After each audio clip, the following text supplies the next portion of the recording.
Olá, então, vamos dar continuidade ao nosso conteúdo de Eletrônica Digital 2.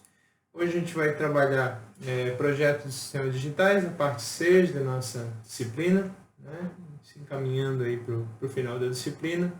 A gente vai entender um pouco como é que a gente junta os conhecimentos que a gente já adquiriu até agora na produção de um projeto mais complexo, né? A gente vai estudar algumas formas de desenvolver projetos e uma metodologia um pouco mais não organizada, mas que ela tem uma característica interessante para produzir desenvolver projetos, né? Então, vamos lá? Então a gente vai entender, só relembrar projeto de circuito combinacional, sequencial, as metodologias de projeto, né? Tradicional, esquemático, projeto hierárquico, ou o bloco operativo e bloco de controle, que é o que a gente vai estudar mais especificamente nessa aula. Para aplicar essa forma de projeto, a gente vai analisar aqui dois exemplos. Tá? Então a gente vai ter dois exemplos aplicando essa metodologia. Tá? Então, projeto de circuito combinacional, só lembrando as etapas do projeto combinacional, né? A gente tem que entender o problema, obter a tabela verdade, porque no circuito combinacional a gente só tem, a nossa saída ela depende exclusivamente da nossa entrada. Como ela depende exclusivamente da nossa entrada, eu consigo resolver esse tipo de problema combinacional a partir de tabela verdade só. Porque na tabela verdade a gente tem essa representação, né? Uma saída que depende diretamente do valor de uma entrada. Tá? Então, entende o problema, monta a tabela verdade daquele problema, obtém as expressões lógicas, né? Com soma de produto de soma, né? A gente pode simplificar através de álgebra booleana ou obter as expressões a partir de mapa de Carnot. Tá? Depois que a gente obtém as expressões, a gente implementa o circuito. O circuito combinacional, como ele tem essa característica, né, de a saída ser uma combinação dos sinais de entrada, a gente consegue resolver a partir só de tabela verdade de simplificação. Tá? No circuito sequencial, a gente tem que entender o problema. Aí, como ele é um circuito sequencial, ele é um circuito que ele depende do que aconteceu anteriormente, né? Ele é um circuito que ele tem memória para poder dar sequência dessas ações. Então a gente prevê a obtenção de um diagrama de estados, né? Como é que ele funciona, como é que ele se comporta a partir do tempo. Tá? E a gente pode representar isso a partir de uma máquina Moore ou uma máquina Mealy. Só lembrando, né, a máquina Moore, a saída depende só do estado onde ela está. Então não depende diretamente de um sinal de entrada. Ela precisa estar naquele estado para que a saída assuma aquele valor. Na máquina Mealy, a gente depende do estado que a gente está, mas também de um sinal de entrada, né? O sinal de entrada ele pode influenciar diretamente um sinal de saída. Tá? Então, monta o diagrama de estados, atribui os códigos binários, escolhe o flip-flop, obtém a tabela de transição, deriva os circuitos lógicos e implementa o circuito sequencial. Então, o que a gente tem aqui de diferente do circuito combinacional é porque a gente agora precisa analisar como é que o circuito se comporta no tempo, né? Porque eu tenho uma sequência de ações a serem executadas. Tá? E a gente tem algumas metodologias de projeto. A tradicional, o método esquemático, né? A gente tem onde a gente tem um único sistema, um sistema grande, né? Composto por portas lógicas, flip-flops, multiplexadores, né? A gente tem um conjunto de componentes representados na forma de um único diagrama, de um único esquema. Tá? Ele é muito interessante porque a gente, nessa forma de visualização, a gente tem todas as conexões, então a gente consegue ter uma visão de todas as ligações do circuito, só que quando o circuito começa a ficar muito complexo, fica difícil a gente, além de ficar muito grande, né, fica difícil a gente analisar, né? É um tipo de projeto que ele é difícil, se não for muito bem documentado, né, se não for muito bem organizada a forma de colocar as portas lógicas, de interligar o sistema, se a gente não tiver um padrão conhecido entre os membros da equipe, ou entre, né, quem vai assumir esse projeto, se por acaso a gente estiver passando isso para alguém, ele é muito complexo da gente, né, entender. E essa experiência talvez vocês já tiveram na própria bancada, né, ou quando estão montando circuitos, né? Quando começa a ficar muito grande, às vezes a gente perde a visão dele e muitas vezes o que acaba é desmontando ele e montando de novo de uma forma um pouco mais organizada para poder entender, verificar que ligação que deu problema, né? Então, ele é interessante porque a gente consegue ter uma visão geral, tá tudo ali, só que ao mesmo tempo, por estar todos os componentes ali, ele é difícil às vezes a gente enxergar algum ponto de falha, tá? Verificar, analisar esse circuito, ele acaba sendo bem mais complexo. Tá? Aí a gente tem o projeto hierárquico, né? O projeto hierárquico a gente vai dividindo um projeto complexo em blocos menores, né? Então a gente vai descendo na hierarquia do nosso projeto, tá? Dividindo em projetos menores para ficar mais fácil de entender. Então, aqui como exemplo, eu tenho uma unidade lógica aritmética de 4 bits. Esse é o topo de hierarquia, né? O que eu enxergo de fora do meu projeto. Então, a gente tem entradas e saídas, né? Sinais de seleção, indicador de zero, vários sinais que compõem a unidade lógica aritmética. Dentro dessa unidade lógica aritmética de 4 bits, por exemplo, eu vou ter 4 unidades lógicas aritméticas de 1 bit. Então a gente desceu um nível na hierarquia, né? Para eu representar uma de 4 bits, eu posso fazer a partir de 4 unidades de 1 bit, né? Então a gente desceu um ponto na hierarquia. A gente pode aí ir descendo mais nessa hierarquia, né? Para montar uma unidade lógica aritmética de 1 bit. Aí a gente precisa, né, de multiplexador para selecionar se a gente está fazendo soma, se a gente está fazendo AND, se a gente está fazendo OR, né? Se eu estou usando o sinal A ou o sinal A invertido, o sinal B ou o sinal B invertido. Então a gente tem vários componentes que compõem essa lógica aritmética.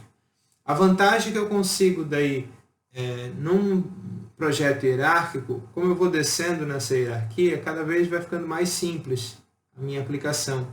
Então eu consigo entender um ponto da aplicação de uma forma mais tranquila, né? Por exemplo, ali a gente desce mais um nível, né? O que é um somador de 1 bit? O somador de 1 bit é um circuito lógico combinacional, né? Como está especificado ali. Tá? Então a gente consegue dividir, por exemplo, o projeto entre equipes diferentes que, se elas respeitarem as especificações de sinal de entrada, sinais de entrada e sinais de saída, a gente consegue interligar esses módulos mesmo sendo produzidos por pessoas diferentes, né, por equipes diferentes. Tá? O que fica um pouco mais complexo se a gente pensar naquele projeto esquemático inteiro, né? Fica difícil, né, alguém desenvolver um pedacinho e colar aquilo na outra parte do projeto. Tá? Então, o projeto hierárquico ele vem resolver um pouco essa complexidade que eu tenho de um circuito muito grande. Tá? Mas, né, a gente usar só o projeto hierárquico às vezes não é interessante. Por isso a gente acaba usando uma forma um pouco híbrida, né, para não ficar tão complexo. Então a gente, principalmente se a gente tem um monte de máquinas de estado interligadas, isso às vezes fica um pouco mais difícil. Tá? Então, para isso, uma forma interessante também de projetos complexos, quando a gente tem, é a gente organizar eles na forma de bloco operativo e bloco de controle. Tá? O que tem a ver, ou como é que a gente monta essa metodologia de projeto? Né? Eu tenho o bloco operativo, onde eu tenho o fluxo de dados, né? Também é conhecido como data path. Tá? A parte do circuito é responsável por armazenamento, processamento e a geração dos dados. Tá? E o bloco de controle é onde a gente gerencia as operações que o bloco operativo vai fazer. Tá? Então, né, pensando em termos das entradas de saída e de como que se comunica. A gente tem, então, a gente tem aqui, né, no bloco operativo as entradas de dados, então os dados que vão ser processados, as saídas de dados, tá? E eu tenho uma comunicação entre esse bloco de controle e o bloco de operação. Então o bloco de controle ele vai mandar comandos para o bloco de operação, para esse bloco operativo. E o bloco operativo vai devolver para o bloco de controle o status. Tá? Então se ele já fez a operação, né, se é uma operação que leva mais tempo, né, se ele está, por exemplo, dentro do bloco operativo, eu posso ter um contador, né, eu disparo um contador e eu fico aguardando até ele chegar no final da contagem. Né? Então esse sinal de status vai informar o bloco de controle se a contagem terminou ou não terminou, né? Se uma entrada é verdadeira ou não é verdadeira. Tá? Então essa comunicação dos dois, né? O bloco de controle manda comandos para o bloco de operação, bloco operativo, e o bloco operativo devolve status, né? Devolve sinais para o bloco de controle. Nesse bloco de controle estão as entradas de controle, né? Entradas e saídas de controle. Tá? A forma como a gente vai interagir com esse projeto, né? Aí aqui a gente já tem uma separação bem clara entre o que são os dados, né, que vão ser processados, e o que são os comandos do meu projeto. Tá? Então, dentro do bloco operativo, a gente tem registradores, somadores, comparadores, contadores, multiplicadores. Então, todos os componentes, a gente pode dizer assim, já conhecidos ou pré-conhecidos, né? A forma de um registrador, de um somador, comparador, contador, ele já tem uma forma conhecida, né? São as operações que a gente realiza. No bloco de controle, a gente implementa uma máquina de estado que vai selecionar como que eu vou utilizar essas ferramentas do bloco operativo. A gente pode utilizar essa abordagem, né? Então, no bloco operativo tem um monte de ferramentas e o bloco de controle vai dizer quando que eu vou pegar cada ferramenta e quando que eu vou utilizar cada uma daqueles blocos que a gente tem ali no bloco operativo. Tá? Entrada de dados, geralmente vários bits, saída de dados, né? Depois de processada a informação, então a gente tem quais são as saídas de dados, os comandos do bloco de controle, os sinais de status do bloco operativo, né? Devolvendo para o bloco de controle como que ele está operando. E como é que a gente desenvolve um projeto no modo bloco operativo e bloco de controle? Tá? Como é que a gente desenvolve esse projeto? Então, a gente analisa e entende o funcionamento do sistema requisitado. Tá? Então, a gente pode, às vezes é interessante a gente pensar num diagrama de estado em alto nível, né? Um exemplo que eu uso bastante é o da máquina de lavar, né? Tem uma máquina de lavar que ela tem algumas funções, né? Ela tem que encher, ela tem que lavar a roupa, né? Agitar a roupa, depois ela tem que enxaguar a roupa e centrifugar, né? Ou secar, se a gente tiver mais uma etapa. Então, esses são os blocos principais, né? O diagrama de estados geral de como que ela executa. Agora, para cada uma dessas etapas da máquina, ela vai ter que executar algumas ações, né? Então, no processo de encher a máquina, ela vai ter que ligar a válvula d'água e vai ter que verificar o nível, né? Para saber se ela já encheu ou não, né? Depois, no bloco de lavagem, ela vai fazer aquela lavagem por um tempo. Ou eu posso ter um sensor se a roupa ainda está suja, posso medir a qualidade da água, sei lá, né? A gente pode ter vários processos que vão ser o feedback desse processo de lavagem, né? Normalmente ele acaba sendo por tempo só, né? Eu vou agitar a roupa, né, por 15 minutos. Então, depois desse processo de lavagem, a gente vai para o processo de enxágue. Nesse processo de enxágue, a gente tem que primeiro tirar a água que estava suja, colocar uma água nova, né? Colocar amaciante, seja lá o que a gente colocar. Pode ter um processo de enxágue duplo, triplo, né? Eu posso verificar a qualidade da água que está saindo até eu ter certeza que a água que retirou todo o sabão, se a gente quiser fazer um processo, né, mais criterioso. Mas eu tenho também, né, em cada um desses processos, a gente tem sinais de comando e sinais de controle, para ficar verificando. E a última etapa é a nossa etapa de centrifugação, né, ou de secagem, se a gente já for partir para uma máquina que ela faz o processo de secagem também. De novo, ele pode ser por tempo só, enquanto eu estou tirando a água, eu posso verificar o nível, posso ficar centrifugando até que pare de sair água da roupa, né? Posso verificar com algum tipo de sensor se a roupa já está seca ou se não está seca para eu parar esse processo de secagem. Tá? Então, esse bloco de alto nível, né, esse diagrama de estado de alto nível, faz a gente começar a perceber as especificidades de cada uma daquelas etapas. Tá? E com isso a gente consegue pensar no que a gente vai ter no bloco operativo. Né? Então, o bloco operativo eu vou ter que ter um sistema de um comando para a válvula, um comando para a bomba d'água, um comando para o motor. Eu vou ter que ter um timer, um contador, né, para eu poder marcar o tempo. E a gente tem várias peças dentro desse bloco operativo. Então, com esse sistema parcialmente projetado, né, ou seja, eu já sei algumas características que eu tenho no bloco operativo, né, que vai realizar as ações, aí a gente identifica as entradas e saídas para o bloco de controle. Tá? Então, o que eu vou ter que mandar para esse bloco de operação e o que eu vou ler desse bloco de operação. E projeta o bloco de controle. Esse bloco de controle a gente vai projetar usando a metodologia que a gente viu lá no slide 7, né, que é aquela metodologia de projeto de sistemas sequenciais. Né? Montar o diagrama de estados, para o tipo de máquina que a gente quer, né? Se é uma máquina Mili ou uma máquina Moore, aí a gente vai projetando isso, selecionar que tipo de flip-flop, montar as tabelas de transição e excitação e gerar o circuito lógico. Tá? Então, esse bloco de controle a gente vai projetar como a gente projeta máquinas de estado. Implementar o sistema em alguma plataforma. Tá?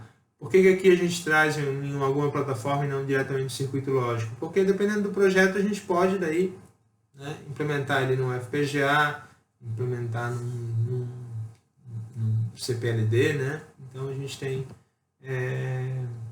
como que a gente vai implementar esse sistema, tá?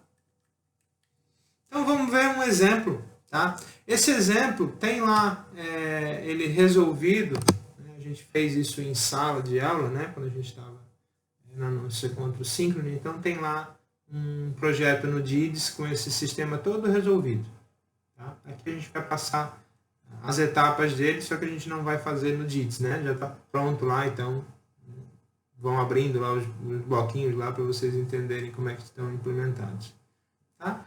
Então, projetar um sistema de senha de um dígito, então uma senha bem fácil, né? Uma senha de um dígito. Tá? Como é que ele funciona? A gente tem que apertar o botão reset toda vez que o usuário for digitar uma senha. Então eu aperto o reset como se fosse uma informação, ó, vou digitar uma senha. Depois disso, o usuário digita um dos códigos do teclado. Se o dígito for a senha, né, se tiver certo, ele vai acender o verde, e se tiver errado, ele acende o vermelho. Tá? Quando o botão reset for pressionado de novo, os dois LEDs apagam. Então, para o usuário poder digitar uma nova senha. Tá? Então, processo, digita a senha, aperta o reset, digita um valor de senha, verifica se está verdadeiro ou falso. Ele vai acender os LEDs verde ou vermelho quando a senha for verdadeira ou for falsa. Tá? Então vamos lá.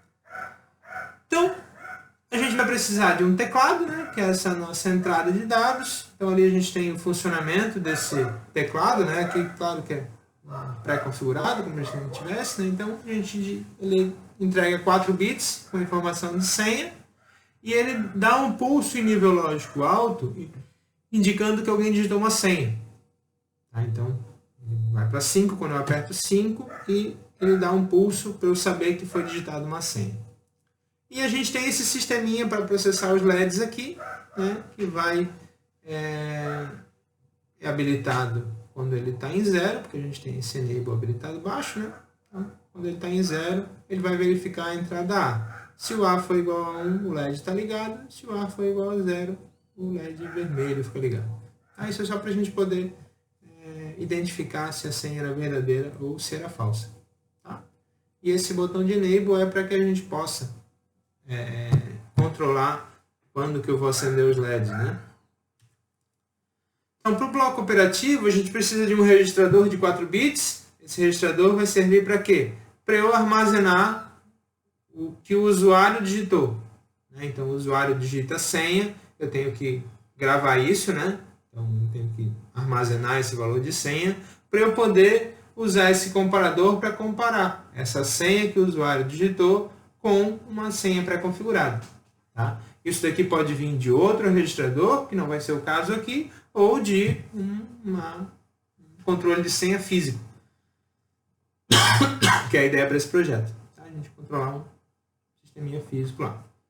Tá? Isso aqui vai ser 1 se o A for igual ao B, né? Se essa entrada for igual a essa entrada. Então, no bloco operativo pré-projetado já tem isso, né? Eu tenho a minha entrada de dados, eu tenho essa, né, do registrador, então eu vou armazenar o que o usuário digita aqui, para eu poder comparar com esse valor de senha. Tá? Aí a gente tem o sinal de habilitação do registrador, o clear e o clock. Tá? Então, com esse sinal de clear eu posso zerar esse registrador e com esse sinal de enable eu habilito esse registrador. Né? Visto que o clock está sendo, como ele é circuito síncrono, o clock está sendo aplicado sempre. Então eu tenho que escolher quando que eu vou habilitar ele, né, para poder salvar o dado do usuário. Então, de forma geral, a gente tem esse bloco aqui. Né? Se vocês notarem, aqui o que a gente fez um pouco foi uma característica lá do projeto hierárquico. Né?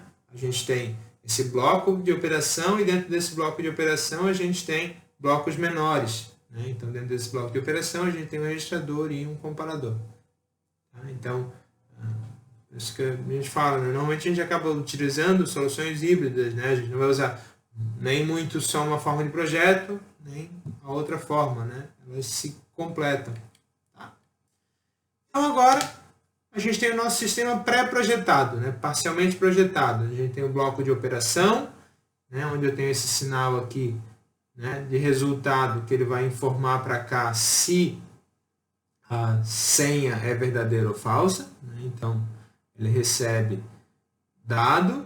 Né? Aqui a gente já consegue também enxergar um pouquinho da diferença entre um sinal de controle e um sinal de dado. Né? Uma entrada de controle e uma entrada de dados. Né? O que o usuário digita é dado. A informação de que ele digitou é um sinal de controle. Né? Aquele sinalzinho dizendo que ele digitou é um sinal de controle. Tá? E o nosso sinal de reset também é um comando, né? É um controle. Aí agora a gente tem, a partir dessa pré-configuração aqui, né, que eu sei que eu preciso de um sinal de habilitação do registrador, eu sei que eu preciso de um sinal de clear, eu sei que eu preciso de um sinal para habilitar essa saída, e eu tenho como entrada uma informação que o usuário digitou a senha e uma informação para ele começar a aceitar uma senha nova. Então, como eu tenho essas informações agora, a gente consegue projetar o nosso bloco de controle. Né? Então, o nosso bloco de controle ele vai precisar de um sinal de entrada, o reset e o clock. E como saída, ele habilita o registrador, habilita o LED ou zero o registrador. Tá? Para a gente poder fazer uma nova senha. Então, aqui a gente tem um diagrama de estados para esse bloco de controle. Né? No início, então, enquanto o reset é igual a 0, a gente fica nesse estado inicial, onde o meu registrador está desabilitado, porque ele é habilitado em 0, lembram, né? O nosso clear está zerando o registrador. Tá? Então, como ele aqui é ativo em nível lógico baixo, né? Nesse estado de início eu zero o meu registrador, para eu apagar qualquer senha que eu tenha digitado. Tá? E esse enable do LED está em 1 porque eu habilito o LED lá com 0. Tá? Se por acaso eu apertar o reset, quando o meu reset vai para 1, então eu venho para esse espera dígito aqui. Tá? Quando o meu reset está em 1, eu vou para esse espera um novo dígito. Tá? Nesse espera um novo dígito, eu vou deixar o meu registrador desabilitado ainda, eu paro de zerar ele agora e o meu LED também está desativado. Eu fico esperando aqui um sinal, né? Então aquele signal lá, aquele SIG, que é aquele nosso sinalzinho lá, dizendo que o usuário entrou com alguma senha. Então, por causa do reset, ele pode digitar uma senha. E com esse sinal aqui, eu digo que a senha pode ser aceita, né? Então, se o sinal vem para 1, né? Se eu tenho uma senha digitada, então eu habilito o meu registrador, né? Então o meu registrador fica habilitado, eu não zero mais o meu registrador e meu LED ainda fica desabilitado. Quando o meu sinal volta para 0, ou seja, né, ele deu aquele pulso dizendo que eu digitei um valor e acabou, né? Já está digitado o valor e já está salvo no registrador. Aí ele verifica a senha. Então, eu gravei, tenho no registrador pronto se a senha era válida ou não. Então, no registrador lá, na saída do registrador, eu já tenho o sinal dizendo se a senha é válida ou não. O que a gente faz agora é mostrar para o usuário, né? É habilitar o LED final do usuário. Tá? E depois, quando der um reset de novo, a gente volta para esse estado inicial. Então, nesse estado inicial, a gente consegue digitar uma nova senha. Beleza? Tá? Então, aqui a gente considera agora os valores que são irrelevantes para cada uma das etapas, né? Então, nesse caso aqui, quando o reset é igual a 0, o sinal é irrelevante. Nessa etapa aqui, o sinal também é irrelevante, tanto nessa quanto nessa. Tá? Aqui também o sinal é irrelevante, né? Ele só importa nessas etapas aqui do meio. Tá? Beleza? A gente agora dá um código binário para cada um daqueles estados que a gente pré-definiu. Antes eles tinham nomes, né, para a gente poder entender a etapa de funcionamento. Agora eles passam a ter um número que vai ser representado pela saída dos flip-flops lá. Tá? Nesse caso aqui, utilizando o flip-flop tipo T, então foi selecionado. Aqui a gente tem a tabela de transição, né, e excitação dos flip-flops, né, com as entradas, o estado atual, o próximo estado, a entrada dos flip-flops e as saídas dos registradores, tá? Para o registrador. A gente deriva então as equações, né, tanto para a transição quanto para os próximos LEDs, e vocês podem conferir, né, o resultado dessa ação naquele arquivo que está lá no SIGA, contendo o exemplo montado no software DITS lá. Tá? E aqui, mais um exemplo. Esse aqui vai ficar como tarefa para vocês, a implementação final dele, mas a gente vai analisar aqui como é que ele funciona. Né? Então, é um sistema para armazenamento e comparação de dois valores. Antes a gente comparava com um valor de 100 e um valor fixo. Né? Agora a gente vai comparar dois valores. Tá? Então ele vai armazenar 4 bits e comparar os valores, né? Depois apresentar o resultado da comparação. Vai sair 0,1 se o dado 1 for maior do que o dado 2, 1,0 se o dado 1 for menor do que o dado 2 e 1,1 se os dois dados forem iguais. Tá? Os valores de 4 bits vão entrar pelo mesmo barramento, mas em momentos diferentes. Tá? Então eu vou colocar um valor, salvo, coloco outro valor, salvo e depois comparo. Tá? Então, o nosso sistema, de forma geral, vendo ele todo de fora, né, que seria o nosso topo de hierarquia, ele tem uma entrada de dados, um botão para gravar, um botão de reset, o nosso clock e o resultado apresentado em 2 bits. Tá? Então, esse sinal de grava, quando ele vai para alto, ele grava o primeiro registrador, na segunda vez ele grava o segundo registrador.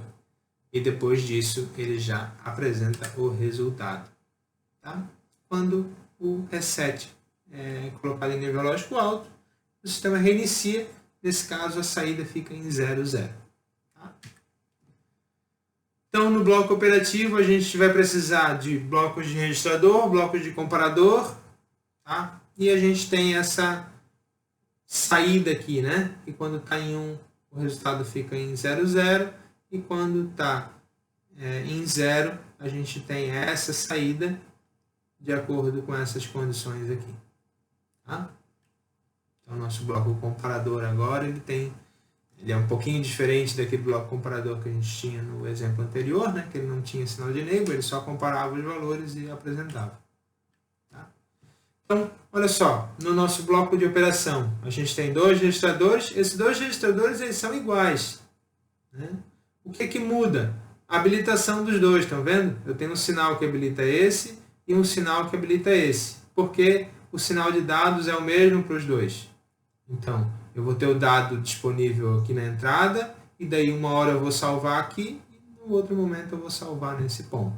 O clear dos 2 registradores é junto, porque eu quero zerar os dois ao mesmo tempo. Tá? E a gente tem um sinal que habilita a comparação. Né? Então, recebi o primeiro valor, recebi o segundo valor, e agora eu quero comparar esses 2 sinais que eu coloquei na entrada. Tá? Então, nosso bloco operativo ele tem essa casca, né? Essa cara por fora.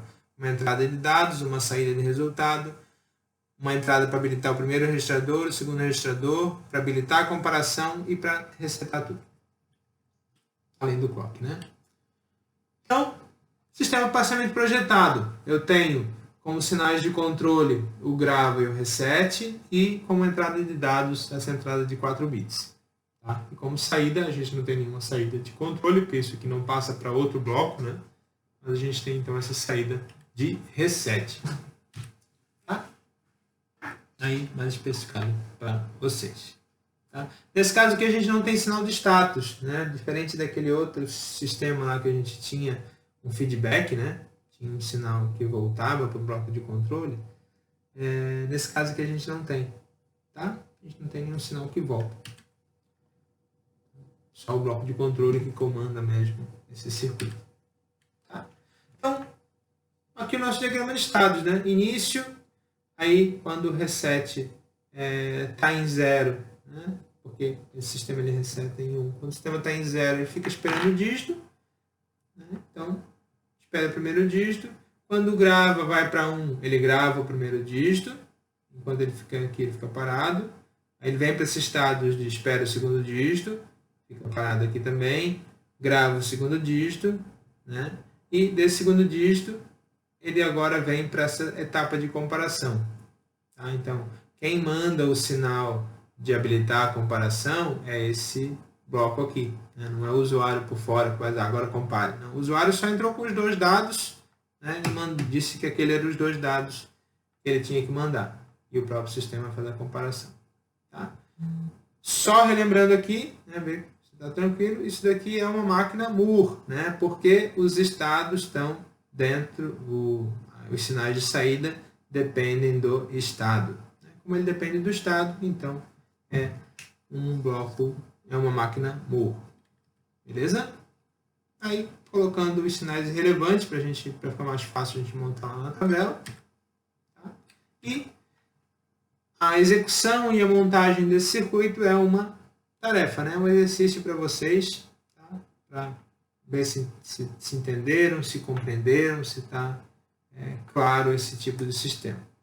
Beleza? Tá, pessoal? Então essa é a forma de projeto usando bloco de controle e bloco operativo.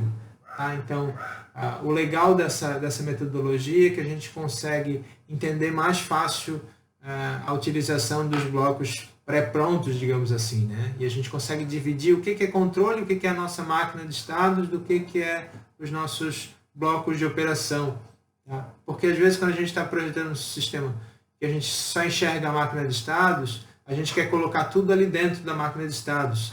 Né? Então, aí a gente começa a achar que ela vai ter que fazer o contador todo dentro dela, que ela vai ter que, eu vou ter que dar um jeito de comparar na própria máquina. Quando a máquina ela controla o funcionamento, ela controla o fluxo de a sequência de operações do nosso projeto. Tá? Esses blocos de comparação, de contagem, de registro, isso é tudo parte desse bloco operativo. Tá? Então, por hoje era isso. Tá? Espero que tenha ficado claro. Lembro que vocês podem, né, utilizar os nossos canais de comunicação lá para tirar dúvida, né? Seja o SIGA, e-mail, WhatsApp da turma para poder tirar dúvidas do projeto. Tá? Aproveitem esse conteúdo como base para desenvolver o projeto final de vocês. Tá? A gente tem aí agora como tarefa para o final do semestre desenvolver um projeto, né? Aquelas duas opções que a gente tem. Então aproveitem esse conteúdo e o que a gente já teve na disciplina até agora como base. Beleza? Tudo de bom para vocês.